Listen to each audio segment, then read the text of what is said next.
Greetings everybody and welcome to Madrid Ball.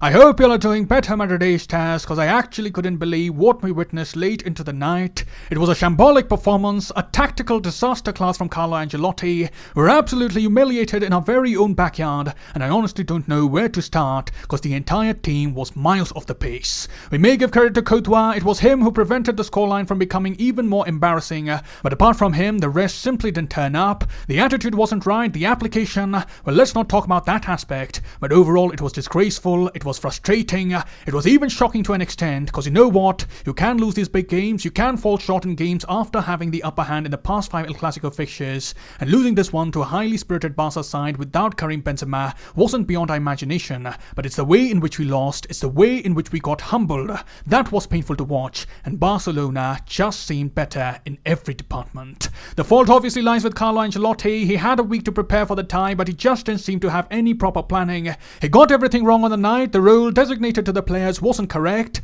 the substitutions didn't make a difference, and after the loss, it's really difficult to defend Carlo Ancelotti. Many would say that this is an overreaction, but the fact is we have not played well since the turn of the year. We are heavily reliant on individual brilliance, and when that individual brilliance runs out, we can clearly see it's a team that lacks structure, a team that lacks cohesion, and yesterday provided more evidence that Real Madrid need a squad overhaul as well. There's a lot of hype regarding the superstar forwards that could join Real Madrid in the days to come, but the issues I'm afraid are much more deep-rooted. We need young technical players in the midfield, we need quality attackers in the back line. We must address these issues as well in the transfer market, and we must at all cost avoid putting all our eggs in just one basket. So in this video we'll do the post-match analysis of Real Madrid versus Barcelona. We'll talk about the important happenings of the game, and without further ado, let's get started. And having a look at the lineup, there was Courtois in goal. In the back four we had Nacho, Alaba, Militao and Dani Carvajal. In the midfield we had Kroos, Modric, Casemiro and Fede Valverde. And finally up top we had the two Brazilian boys leading the charge for Madrid. And we'll skip the shout-out section today because of the obvious reasons, but if we shared some thoughts on the starting 11, we did have some doubts regarding how KCM would perform in the game. We have seen in the past that whenever they have come across intense sides, be it Man City, be it Chelsea or even PSG away from home, KCM have not been able to cope up with the intensity of the opposition. You always run the risk of getting overrun when you play midfielders in their 30s against young and vibrant teams, and yesterday was a testament that we need better alternatives in the midfield.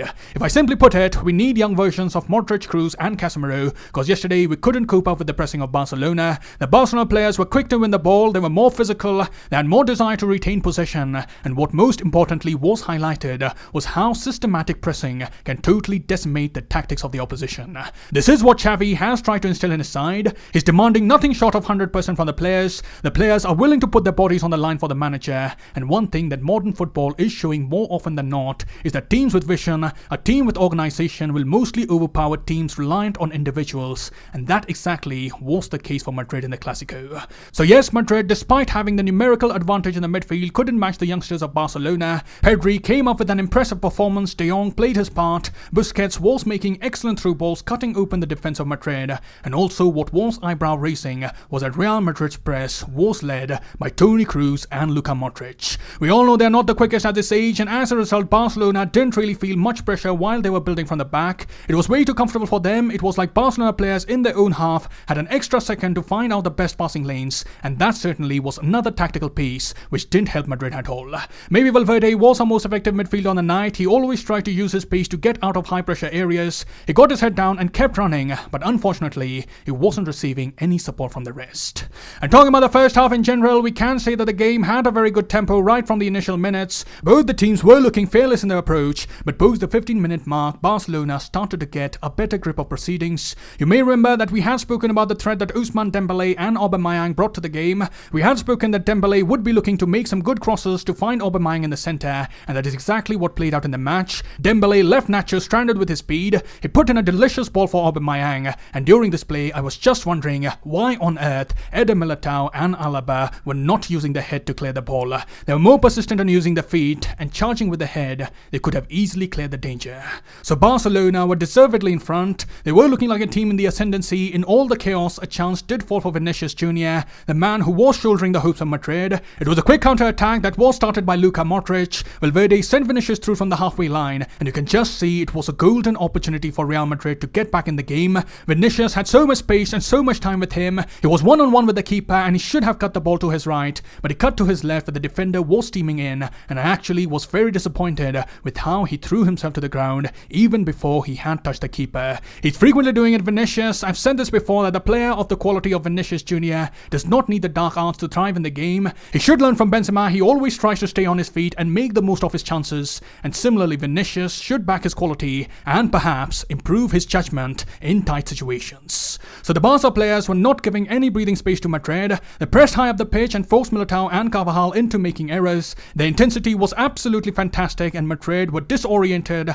disorganized. They had no clue how to press as a unit. They were physically off the pace, and that was a surprise because Madrid had 6 days of rest to prepare for this game. Barca, on the contrary, had to travel to Turkey in the midweek, yet they were the ones who had more hunger, and they ensured that Madrid went into halftime with their tails tucked in between the legs. And coming to the second half, Ancelotti attempted to make a few changes to get back in the game. He tried 3 at the back, but again the problem was the ball never reached the attackers in front. It was a total disaster. They were messy at the back. They gifted the ball to Barcelona, and 2 quick goals sealed the fate of Madrid on the night. Ancelotti then used Casemiro as a centre-back, but everything that Ancelotti was doing was backfiring for the team.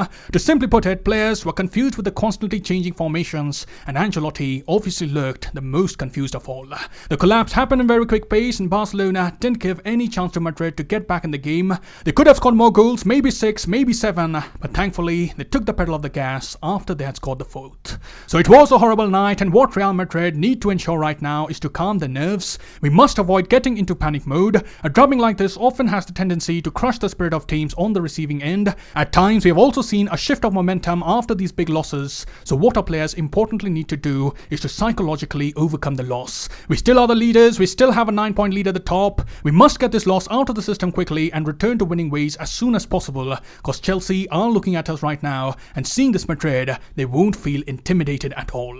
So those were my thoughts on the game, and let's conclude this video by hearing the post-match thoughts of Carlo Ancelotti. The coach firstly explained the tactical decisions he made in the game. As he said, I used Modric as a number 10 to try to bring the ball out well from the back and find spaces behind the lines with Rodrigo, Valverde and Vinicius. The formation wasn't good and it didn't work. I didn't come up with a good enough scheme. It's not a problem for me to take responsibility. Sometimes you get it right, sometimes you get it wrong.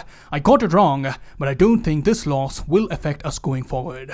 I can get it wrong once, but I don't usually get it wrong twice. Then the coach further apologized to the fans for the horror showing at home, and he said, we know how important a match against Barcelona is for the fans, so we feel low, we are sorry, but we have to continue and train well over these next 2 weeks, staying calm and maintaining balance. We have time to digest this loss. We still have 9 points more than the second place team.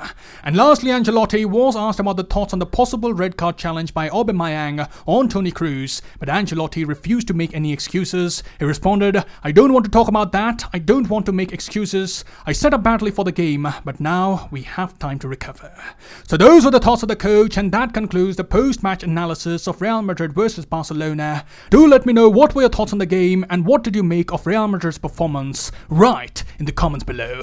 I'll see you soon. Till then, take care. Glory to Madrid, and as always, Ala Madrid.